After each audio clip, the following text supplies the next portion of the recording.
Oi, meninos do primeiro ano, como é que vocês estão?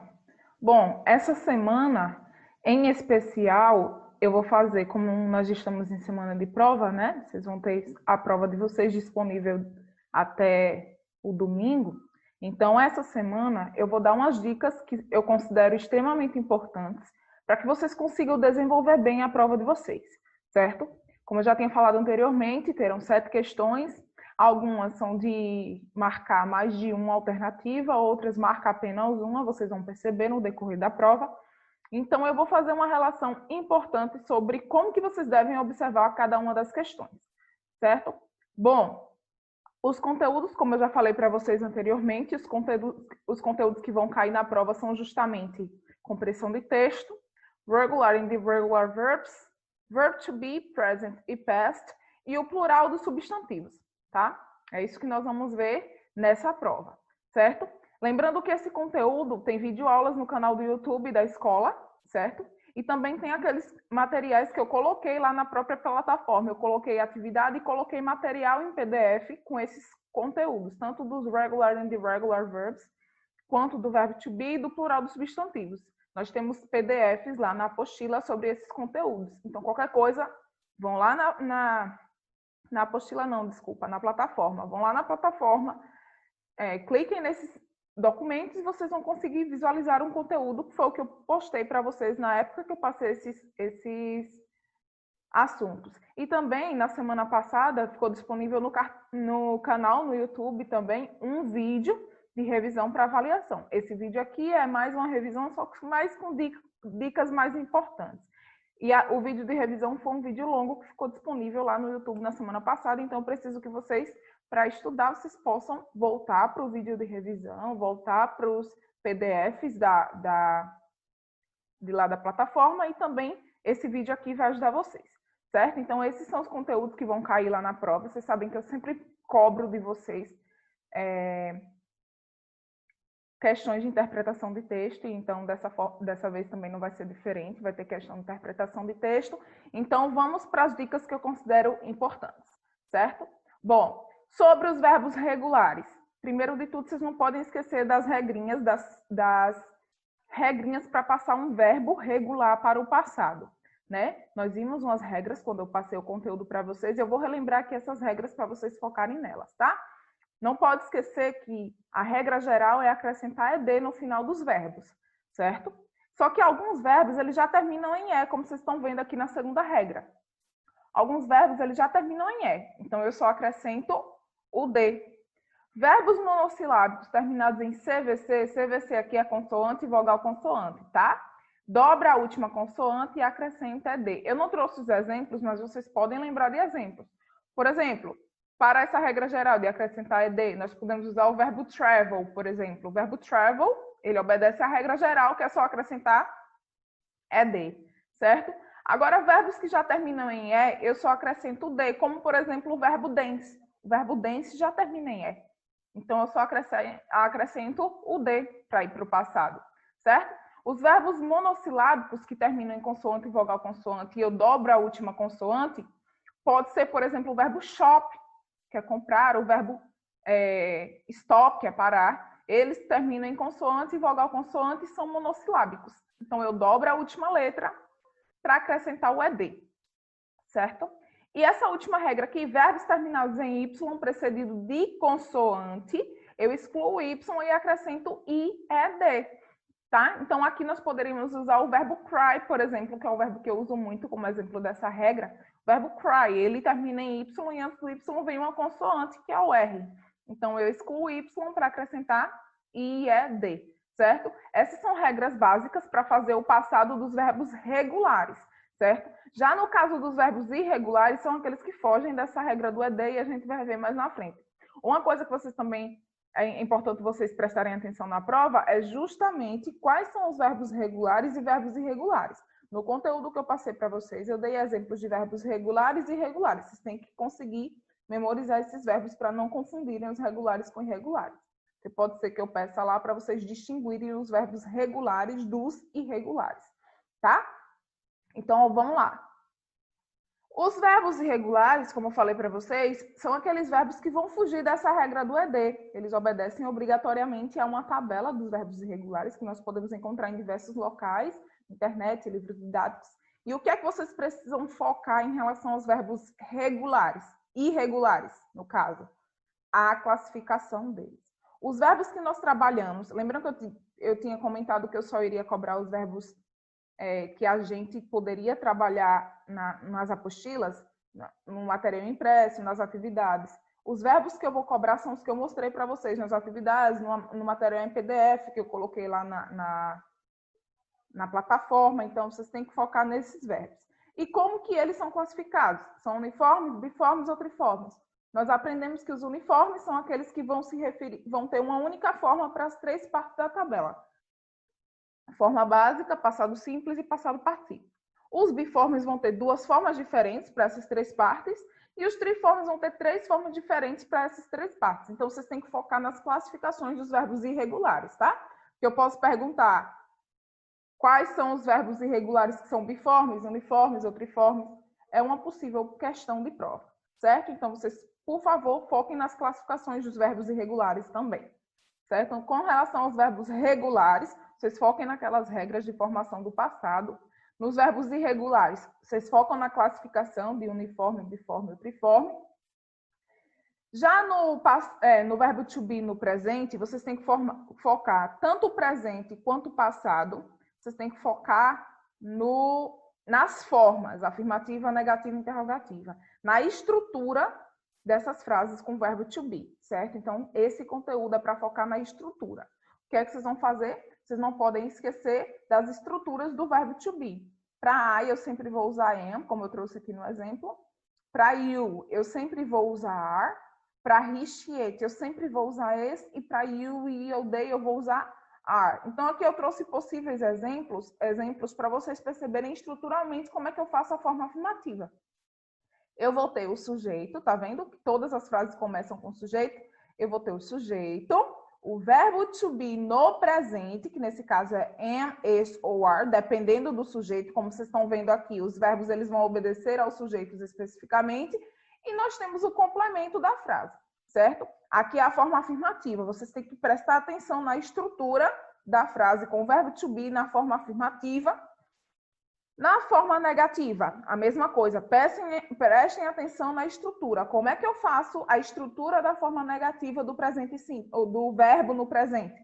Eu vou ter o not depois do verbo to be. Prestem atenção como é que fica na estrutura. Sujeito, verbo to be, verbo to be, not e o complemento. Percebam que eu tenho aqui a forma abreviada do are not, que nós já conhecemos, que é aren't, e do is not, que nós já conhecemos, que é isn't. Mas am not não tem forma abreviada, como eu falei para vocês.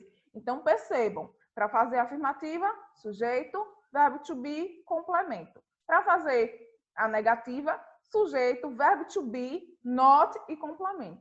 Certo? Então, vocês têm que prestar atenção na estrutura para quando forem marcar a alternativa ou não marcar nenhuma alternativa que não obedeçam a essas estruturas fixas. Certo?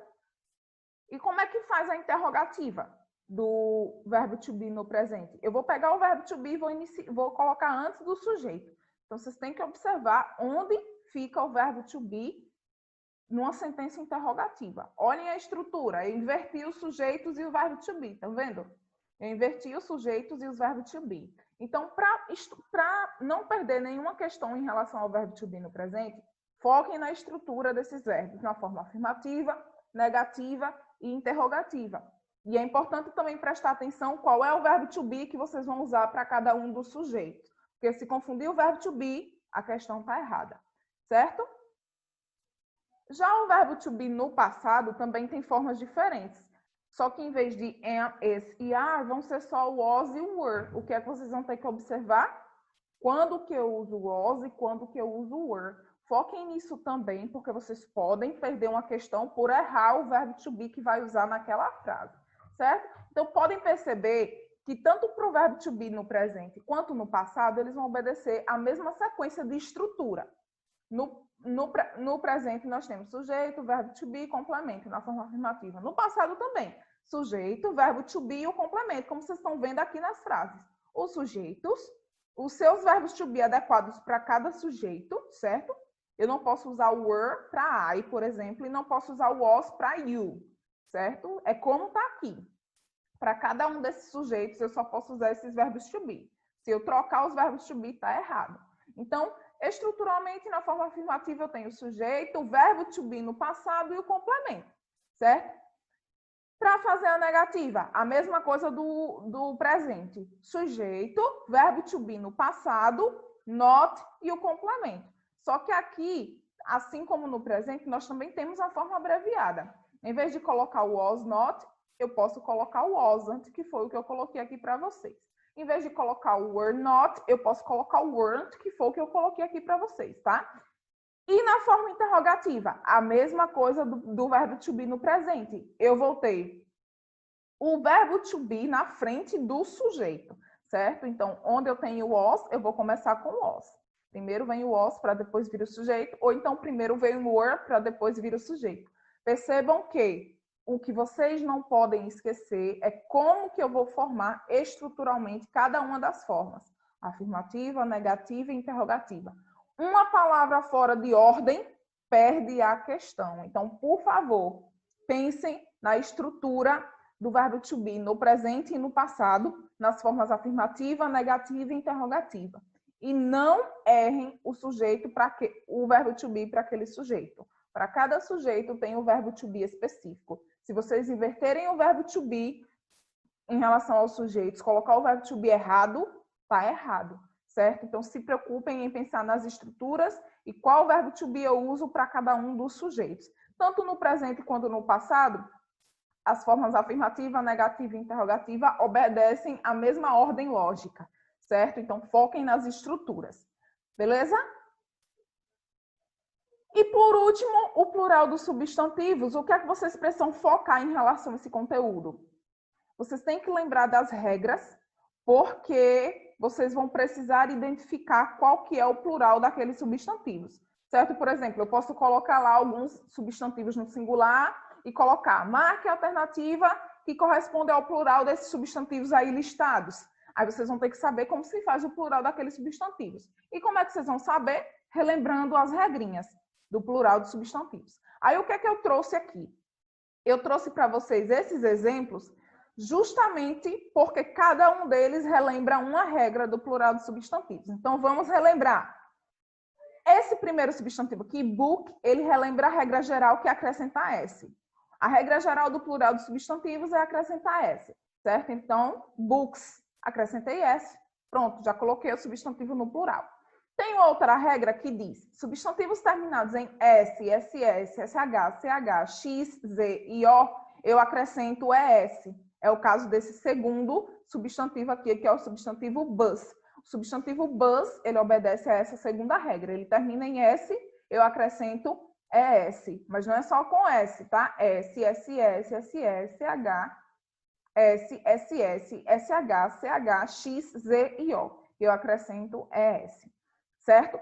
Já a terceira regra que eu represento pelo terceiro substantivo aqui é a regra que diz que substantivos terminados em consoante mais Y, eu excluo o Y e acrescento IES, certo? Então, eu troco o Y por I e acrescento ES. Então, city vai ficar cities. Eu troco o Y por I e acrescento ES. Tem uma outra regra que diz que substantivos terminados em F ou FE, eu troco o F ou FE por VES. Aí eu trouxe aqui um exemplo. Claro, gente, que de todas essas regras tem mais de um exemplo. Eu trouxe um para simbolizar. Mas vocês têm que saber que tem mais exemplos e justamente eu posso usar outros substantivos na prova, tá? Eu trouxe esses para vocês relembrarem as regras. Lá eu posso usar um outro substantivo que termina em F ou FE.